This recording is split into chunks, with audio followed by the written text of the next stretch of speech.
और सेलों का संयोजन। सेलों के संयोजन को बैटरी कहते हैं। इसमें संयोजन बाहरी परिपथ यानी लोड में अधिक से अधिक धारा प्राप्त करने के लिए सेल को 3 क्रम में संयोजित किया जाता है। पहला है, पढ़े थे, श्रेणी क्रम, दूसरा समांतर क्रम और तीसरा मिश्रित क्रम। ये सेलों के संयोजन में जो श्रेणी क्रम में जो धारा थी वो आई बराबर एनी बचा क्या था, आर प्लस एनआर था। ये था, ये श्रेणी क्रम में था। समांतर क्रम में आई बराबर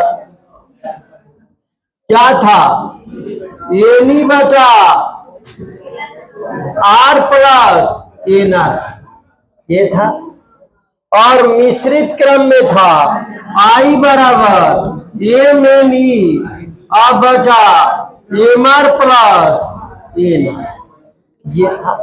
लेकिन इसके अगर मैक्सिमम कंडीशन देखा जाए तो मैक्सिमम कंडीशन, इसका मान न्यूनतम कंडीशन के लिए एम आर बराबर एन होता है या आर बराबर एन आर बटा एम यानी आंतरिक प्रतिरोध आर डैश। ये आपको बताए थे कंडीशन ये अधिकतम धारा के लिए मिश्रित क्रम में। तो अब हम इस पर 2 सवाल बोल रहे हैं, 2 क्वेश्चन बोल रहे हैं और उसके बाद से किरचॉफ का नियम बता रहे हैं। 2 क्वेश्चन लिखिए।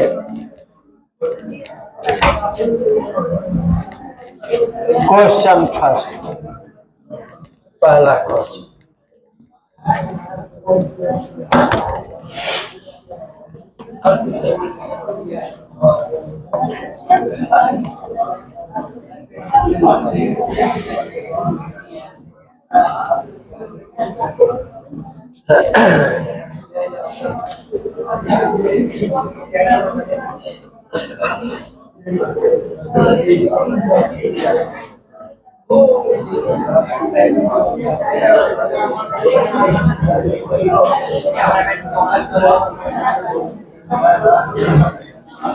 हाँ लिखिए पहला क्वेश्चन। 5 सेलों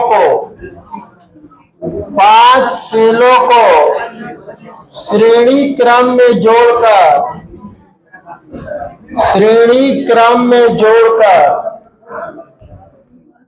बैटरी बनाई गई है।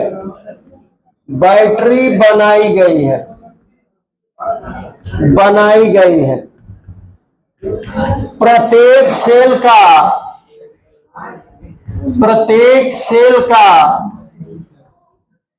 विद्युतवाहक बल प्रत्येक सेल का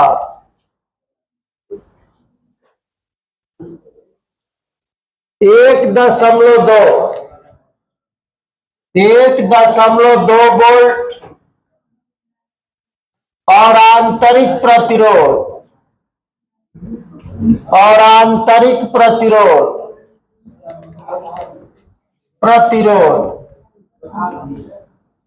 0.5 ओम है।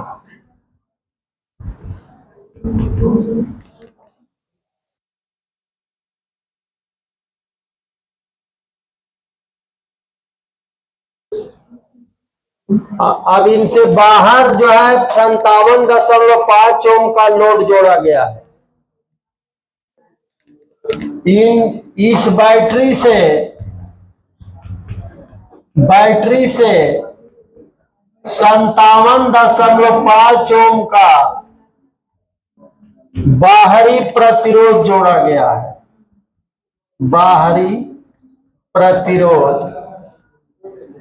गया है।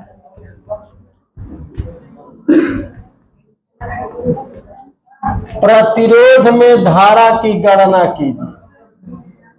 प्रतिरोध में धारा की गणना कीजिए।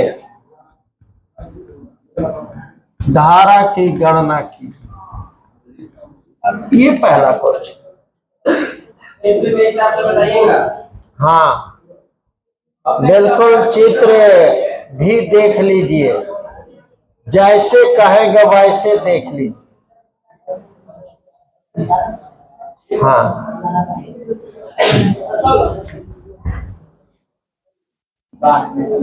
आप सुनिए, लिख लिए हैं।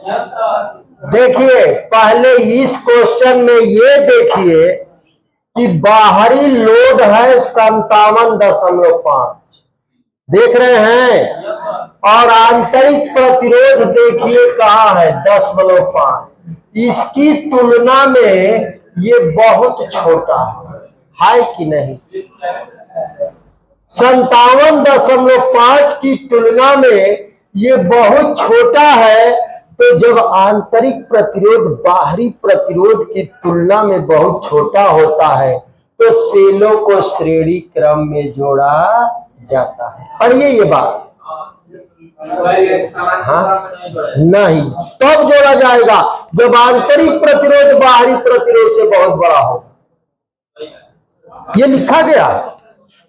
तब किसमें जोड़ेंगे? श्रेणी क्रम में ना। तब लिखेंगे हाल में, चूंकि सेल का आंतरिक प्रतिरोध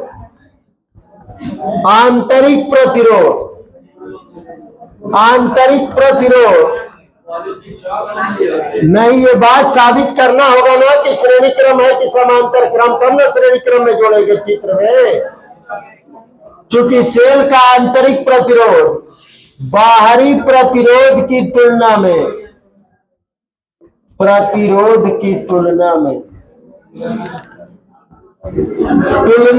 बहुत कम है, अतः सेलों को श्रेणी क्रम में जोड़ा जाएगा, श्रेणी क्रम में जोड़ा जाएगा। समझ में आ रहा है ये बात? बोलिए, ठीक है ना? आप श्रेणी क्रम में चित्र बना देते हैं। अब कहिए दिया है, लेकिन ये भी बात साबित कर दी। हाँ, नहीं कहता तो ये बात करना पड़ा। अब इस सेलों को चित्र देखिए, एक सेल, दूसरा सेल, तीसरा सेल, चौथा सेल, और ये पांचवा सेल। देख लिए चित्र। इनसे जोड़ दीजिए एक बाहरी प्रतिरोध लोड कैपिटल आर। चित्र बन गया। ये सबका ई है जो दे रखा है, और ये है कैपिटल आर। स्मॉल आर है सबका। यहाँ पर भी इसका छूटा है, वो भी तो छोटे। चित्र देख लिए? बोलिए, चित्र हो गया ना? अब डाटा लिख देते हैं क्वेश्चन से। जैसे आप कहेंगे वैसे बताया जाएगा।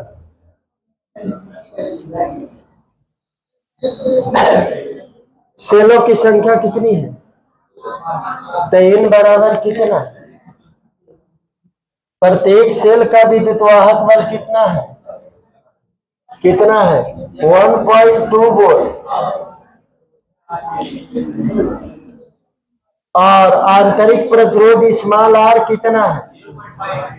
0.5 एम्पियर है वो। और बाहरी लोड कितना है? 57.5। और श्रेणी क्रम में धारा के लिए फार्मूला मालूम है? श्रेणी क्रम में धारा के लिए फार्मूला मालूम है ना? आई बराबर, वही पूछा है, एनी बटा आर एन ई बराबर आर प्लस एन। और इसमें मान रखने आएगा नहीं आएगा। एन के जगह 5, ई के जगह 1.2, आर के जगह 57.5 और 5 गुणे इस्माल आर के जगह 0.5।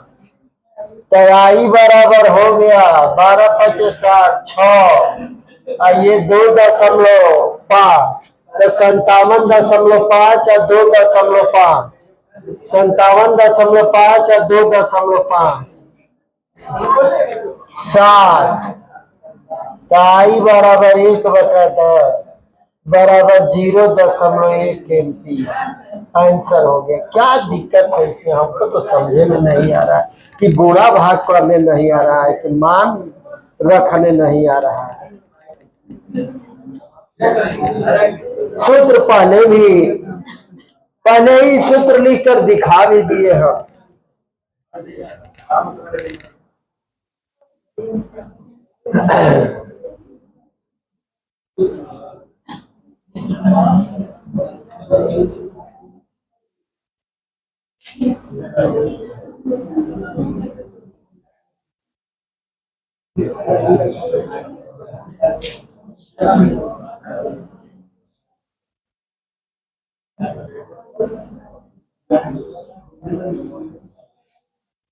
और इतना बार टॉपिक दोहरा दिए हैं कि इस लेसन का टॉपिक अंगुलियों पर याद है कि क्या क्या पढ़े हैं।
और ये भी चीज है कि अगर जिनको जो टॉपिक चल रहा है और अधिक सवाल देखना है तो इसके लिए सुविधा है। सुविधा ये है कि आप अपने किताब में जाइए आंकिक प्रश्न में और उस पर लिखा गया है कि सेलों का संयोजन और उसके नीचे उस पर सवाल कई दे दिया है। तो उसको हल करके आप देखिए, अगर कोई नहीं आता है तो हम तो लास्ट में पूछते हैं कि कौन सा सवाल। हम तो बिल्कुल सिस्टमेटिक ढंग से चलते हैं, लेकिन आप उस पर कार्य नहीं करते।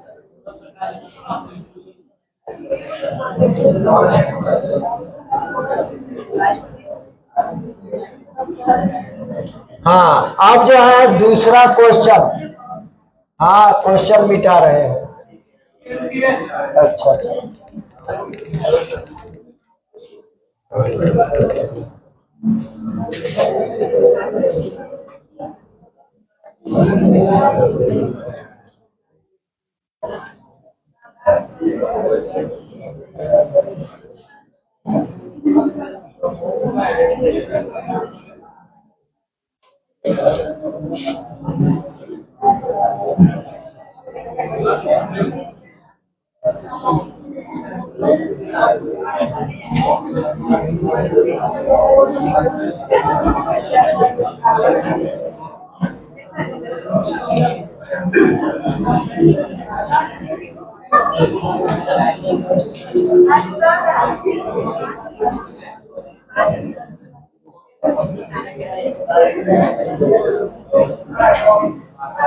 लिखे दूसरा क्वेश्चन।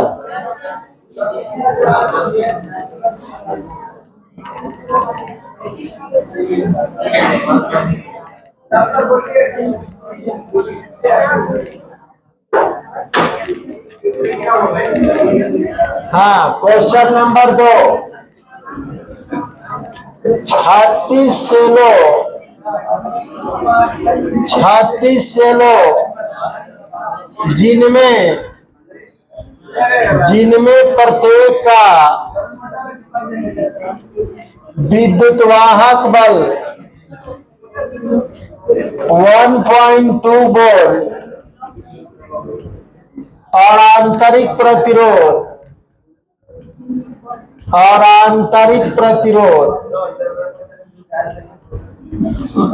1 ओम है, 1 ओम है, किस प्रकार जोड़ा जाए? किस प्रकार जोड़ा जाए?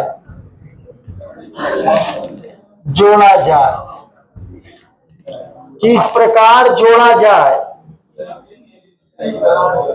कि बाह्य प्रतिरोध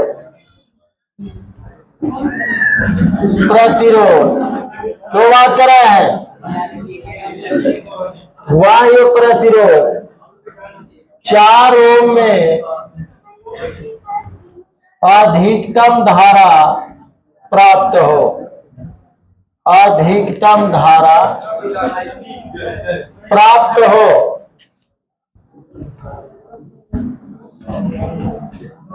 धारा का मान भी बताइए, धारा का मान भी बताइए।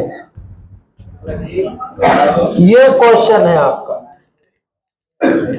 36 सेलों जिनमें प्रत्येक का विद्युत वाहक बल 1.2 वोल्ट और आंतरिक प्रतिरोध 1 ओम है, किस प्रकार जोड़ा जाए कि बाहरी प्रतिरोध 4 ओम में अधिकतम धारा प्राप्त है?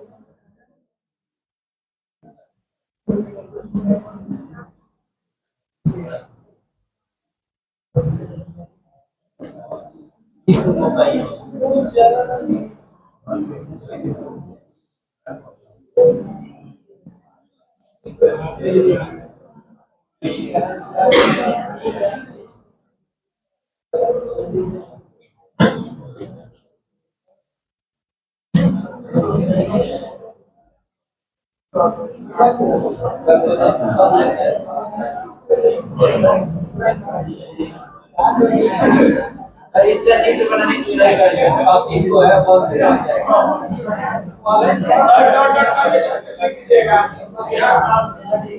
शांत रहिए। अब आप देखिए, प्रत्येक सेल का आंतरिक प्रतिरोध 1 ओम है और बाहरी प्रतिरोध 4 ओम है। तो आंतरिक प्रतिरोध बाहरी प्रतिरोध से बहुत कम नहीं है, बहुत ज्यादा भी नहीं है। तो जब बहुत कम भी नहीं है, बहुत ज्यादा भी नहीं है, तब तो मिश्रित क्रम में जोड़ना चाहिए। बहुत कम रहता, नगण्य के बराबर रहता बाहरी प्रतिरोध को, तो श्रेणी क्रम में जोड़ देता। अगर बाहरी प्रतिरोध से बहुत ज्यादा होता आंतरिक प्रतिरोध, तो हम समांतर क्रम में जोड़ देते। लेकिन न बहुत कम है न बहुत ज्यादा है, तो इस दशा में सेलों को मिश्रित क्रम में जोड़ा। मिश्रित क्रम में एम क्या होगा? अब सामने आ जाता है, देख लीजिए, ध्यान से देखिए, बात ना कीजिए। हल इस दशा में सेलों को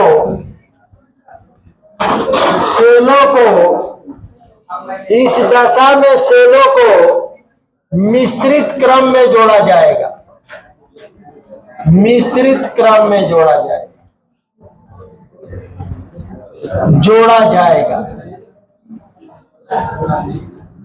मिश्रित क्रम में जोड़ा जाएगा। अब चूंकि हम मान लेते हैं कि एन सेल की एन पंक्ति जोड़ी, एन एक पंक्ति में कितने सेल जोड़े जाएंगे? एन। और कितनी कतार बनाई जाएगी? एन। माना एक पंक्ति में पत्ती में एन सेल और इस प्रकार के एम कतार हो गए। एम कतार यानी कि एम पत्ती कतार हो गए। ये समझ में आ रहा है ना? एक पत्ती में एन सेल और ऐसे ही कितनी कतार? एम कतार, एम पत्ती। हाँ बिल्कुल सही सवाल। आप पहले मिश्रित क्रम निकालिए, वो तो पढ़ते नहीं घर पर। अच्छा, तो एक पत्ती में कितने सेल दिखाए हैं? एन। और कितने कतार दिखाए हैं? एन। तो साफ वहीं पर दिखाए हैं।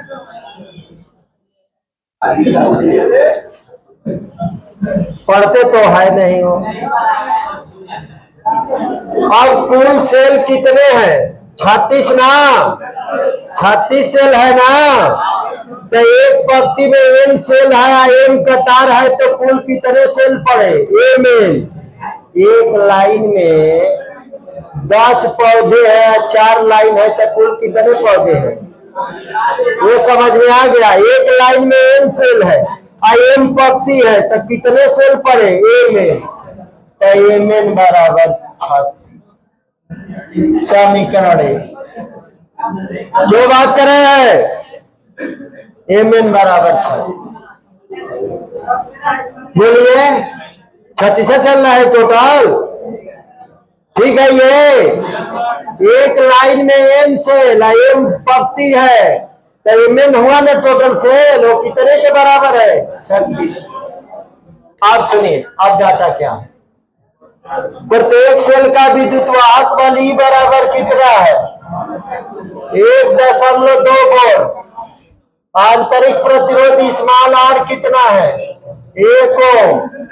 कैपिटल आर कितना है? 4 ओम। आपको धारा बताना है, आई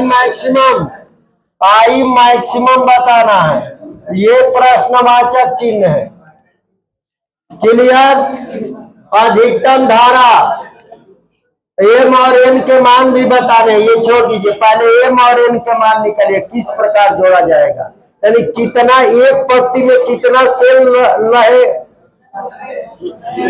सेल जोड़ा जाएगा और उसकी कितनी कतार, यानी एन और एम का मान निकालना होगा। तो अधिकतम धारा के लिए अधिकतम धारा प्राप्त हो सके, तो अधिकतम धारा का कंडीशन है एम आर बराबर एन आर। तो अधिकतम धारा के लिए क्या होता है? एम आर बराबर एन आर। पता है ना?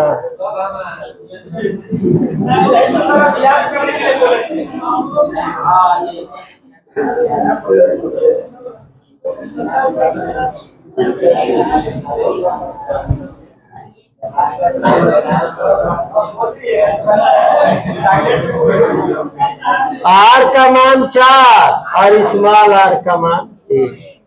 तो रख दीजिए मान एम गुणे 4 बराबर एन गुणे 1, यानी एन बराबर 4।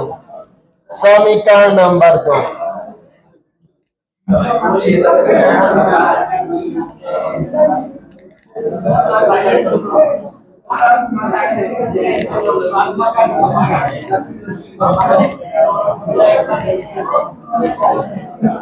समीकरण 2 से एन का मान क्या क्या क्या लिखा? अधिकतम धारा का मान देख रहे हो गया। न्यूनतम धारा के लिए ये हो गया था, अधिकतम धारा के लिए ये हो गया। अधिकतम धारा का मान है कंडीशन एम आर बराबर एन आर। कंडीशन है ना? हाँ, यह अधिकतम पूछा। देखिए किस प्रकार अधिकतम धारा प्राप्त हो सके, पहले वो कंडीशन दिखाइए और धारा का मान भी बताइए। अब स्मॉल एन का मान n का मान समीकरण 1 में रखने पर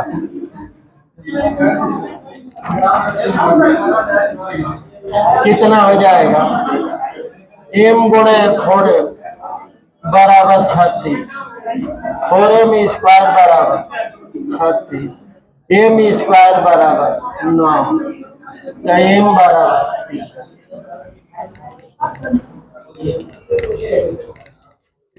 m बराबर 3 यानी कितनी पंक्ति बनेगी? 3 पंक्ति। तो कहेंगे आप, कुछ लोग ऐसे भी हैं, कहेंगे कि m स्क्वायर बराबर 9, तो m बराबर +-3। तो आप कहते कि जाओ -3 सेल दुकान से खरीद कर लाओ, तो कहेंगे कि -3 सेल मिलेगा। अब पंक्ति की संख्या माइनस में होगी तो क्या होगा? 3। पंक्तियों की संख्या बराबर 3। पंक्तियों की संख्या बराबर 3। m का मान समीकरण 2 में रखने पर, m का मान 2 में रखने पर क्या हो जाएगा? n बराबर 4 गुणे 3 12, यानी एक पंक्ति में कितने सेल हो गए? 12। एक पंक्ति में सेलों की संख्या, एक पंक्ति में सेलों की संख्या, सेलों की संख्या कितनी रहेगी? 12। कितने पंक्ति बनेंगे? 3। कुल सेल 36 हो जाएंगे। 12 सेल, 12 सेल, 12। नहीं समझ में आ रहा है, नहीं समझ में आ रहा है, नहीं समझ में आ रहा है। क्या?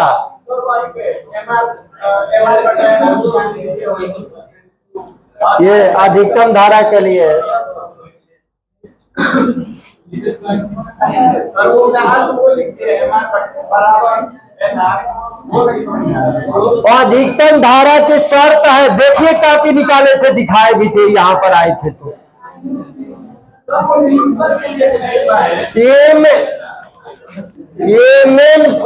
एमआर प्लस एनआर का न्यूनतम, ये मान प्लस इसका न्यूनतम होगा तो धारा अधिकतम होगी। तो अब I बराबर एम एन ई बटा एमआर प्लस एनआर, तो कहे थे कि यह अधिकतम धारा कब होगा? जब इसका मान न्यूनतम होगा। कौन होगा? तो इसका न्यूनतम मान जिस कंडीशन पर होगा वो कंडीशन एमआर बराबर एनआर है। तो अब इस कंडीशन पर ये मान क्या हो रहा है? न्यूनतम। तो धारा क्या हो गई? अधिकतम। तो अधिकतम धारा का शर्त क्या हो गया? एमआर बराबर एन।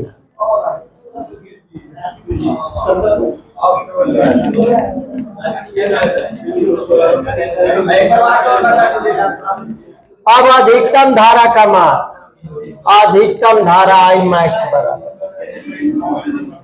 आई मैक्स बराबर एम एन ई बटा m R plus n R. मान रख दीजिए, या सीधा आई मैक्सिमम का सूत्र लिखे हैं, वही क्या लिखे हैं जरा बोल दीजिए, कोई एक सूत्र।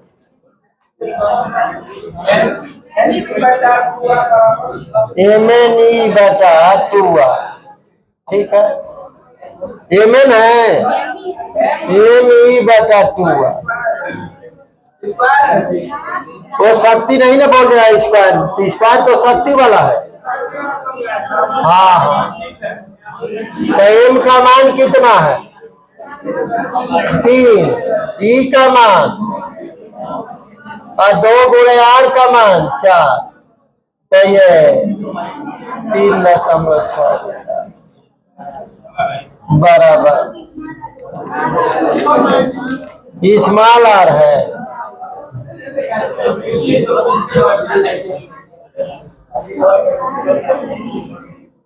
तो ये हो जाएगा 2 एका में 2, 1.8 है। समझ में नहीं आया, सूत्र भी याद नहीं रहता है।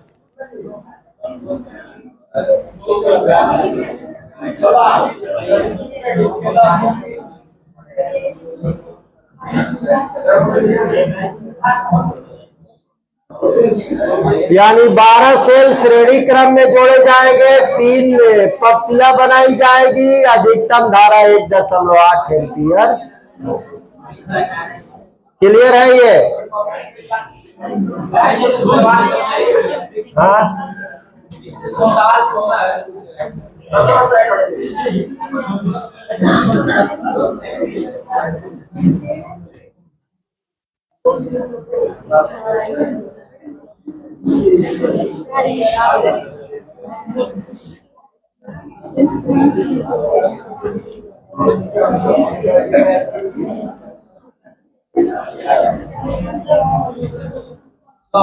हाँ,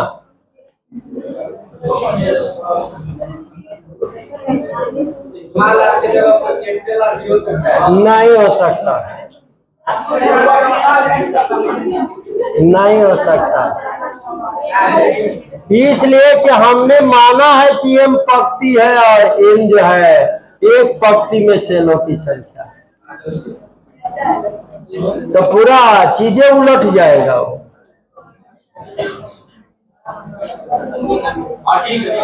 हम ये कह रहे हैं कि अगर ये निश्चित क्रम नहीं जोड़ते, अगर ये हुआ तो 32 सेल है, तो क्या हम मेन बराबर डायरेक्ट 32 लिख देते हैं? श्रेणी क्रम होगा या समांतर होगा?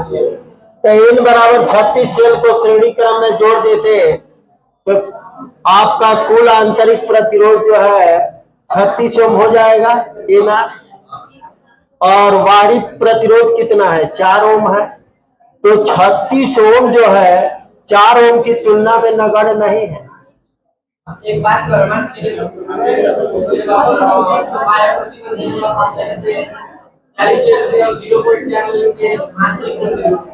0.4 आंतरिक प्रतिरोध, आंतरिक प्रतिरोध 1 ओम है।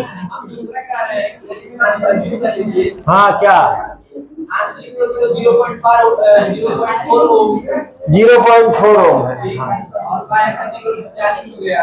हाँ, और 36 से लेते एन बराबर 36 हो जाएगा, तो वहां पे हाँ, एन बराबर 36 हो जाए।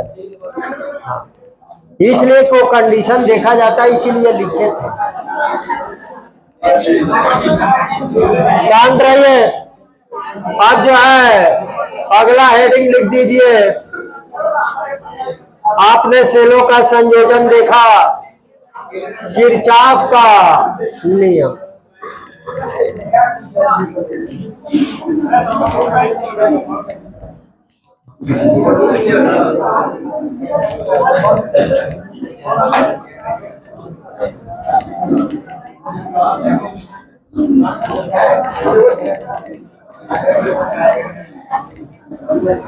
किरचॉफ का नियम,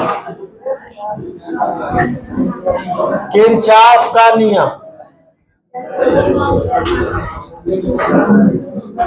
क्यों बात कर रहे हैं? शांत रहिए। देखिए, हाँ, बहुत महत्वपूर्ण। ये किरचॉफ का नियम सरल परिपथ के काम को आसान कर देता है। ये सारा काम कर देता है अकेले, कोई भी तरह का सर्किट। तुल्य प्रतिरोध निकाल देगा, किसी भी प्रतिरोध में धारा निकाल देगा, किसी भी प्रतिरोध में ऊर्जा क्षय निकाल देगा, किसी भी प्रतिरोध के सिरों के बीच में भावांतर निकाल देगा। यानी एक वैद्युत परिपथ के लिए क्यों बात रहे हैं? वैद्युत परिपथ के लिए ये किरचॉफ का नियम सारा कार्य कर देता है। सर्किट जिस तरह का भी बना हो, किसी भी प्रतिरोध में उसमें कहेगा कि इस ओम में धारा का मान बताइए, बता देगा। उसके सिरों के बीच विभवांतर बताइए, बता देगा। उसमें शक्ति क्षय बताइए, बता देगा। हर काम कर देता है। तो इसलिए इसको जानना बहुत ही महत्वपूर्ण हो जाता है। अगर अब तक के जितने समांतर श्रेणी कुछ नहीं जानते, अगर किरचॉफ का नियम जानते हैं तो सारा अकेले काम कर देगा अब तक का सब। लेकिन उसका सही चीज जाने तो आधा अधूरे जानने से तो फंसते रहेंगे। तो किरचॉफ के दो नियम हैं। पहला नियम, प्रथम नियम। बात सुनिए, क्यों बात कर रहे हैं? प्रथम नियम में कहता है, लेकिन ये किरचॉफ का नियम केवल डीसी सर्किट पर लागू होता है। डीसी सर्किट नहीं समझते नहीं, जिससे बैटरी जुड़ी हुई है, जिससे बैटरी से आप कोई सर्किट कर रहे हैं, बैटरी ही डायरेक्ट करंट है, डीसी है। डीसी के लिए, ये डीसी के लिए है, ना कि एसी के लिए है। एसी के लिए अध्याय आएगा प्रत्यावर्ती धारा परिपथ, उसमें आप देखेंगे सारा काम जो पढ़ रहे हैं वो डीसी के लिए पढ़ रहे हैं, बैटरी के लिए पढ़ रहे हैं। बैटरी से करंट देना है, ना कि यहां से जो आपके घरों में सप्लाई आ रहा है उससे करंट देना है परिपथ में, नहीं, उसके लिए पढ़िए नहीं गए। आप जो पढ़ रहे हैं वो डीसी के लिए पढ़ रहे हैं, ये बात दिमाग में रहना चाहिए। इसीलिए हम हमेशा क्या जोड़ रहे हैं? सेल जोड़ रहे हैं। तो सुनिए, प्रथम नियम कहता है वैद्युत परिपथ डीसी स्रोत के लिए, दिष्ट धारा के लिए, दिष्ट धारा के लिए, वैद्युत परिपथ के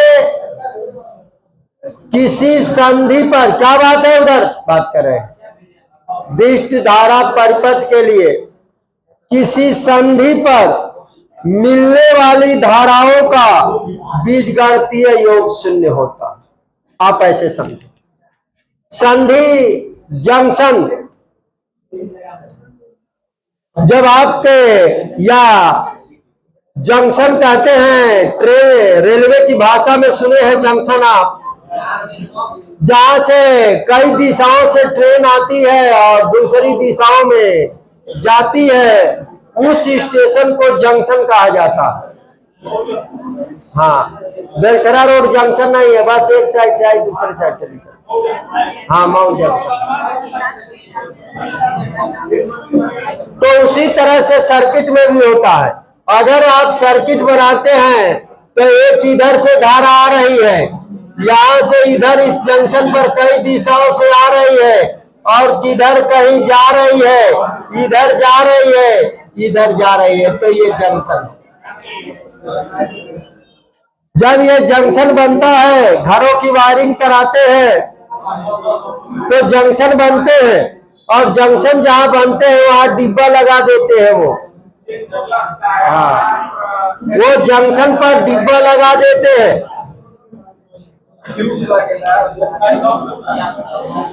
तो किरचॉफ कहता है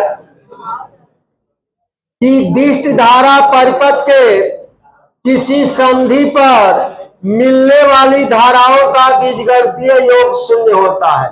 अगर इस संधि पर ये I1 धारा, ये I2 धारा, ये I3 धारा, ये I4 धारा, ये I5 धारा, ये I6 धारा, ये I1 धारा आ रही है जंक्शन पर, I2 आ रही है, I3 आ रही है, I4 आ रही है, लेकिन I5 जा रही है जंक्शन से, और I6 भी जा रही है जंक्शन से। शांत रहिए। जंक्शन पर आने वाली धाराओं को हम धन मानते हैं, और जंक्शन से जाने वाली धाराओं को ऋण मानते हैं। तो सभी धाराओं का बीजगणितीय योग, बीजगणितीय योग यानी चिन्ह के साथ योग, चिन्ह के साथ योग। तो आने वाले का चिन्ह क्या है? प्लस, और जंक्शन से जाने वाले का माइनस। टोटल क्या होगा? 0, यानी I1 plus I2 plus I3, ये सब आ रहा है जंक्शन पर। I4 जा रहे हैं माइनस I5 माइनस I6 बराबर 0। यानी आप ये भी कह सकते थे कि I1 plus I2 plus I3 plus I4 बराबर I5 प्लस I6 पक्षांतर कर। यानी जंक्शन पर आने वाली धाराओं का बीजगणितीय योग जंक्शन से जाने वाली धाराओं के बीजगणितीय योग के दोनों में से कोई बात कह लीजिए। तो पहले इस चीज को लिखिए तो एग्जाम्पल 2-3 देंगे इस पर। तो समय हो गया है।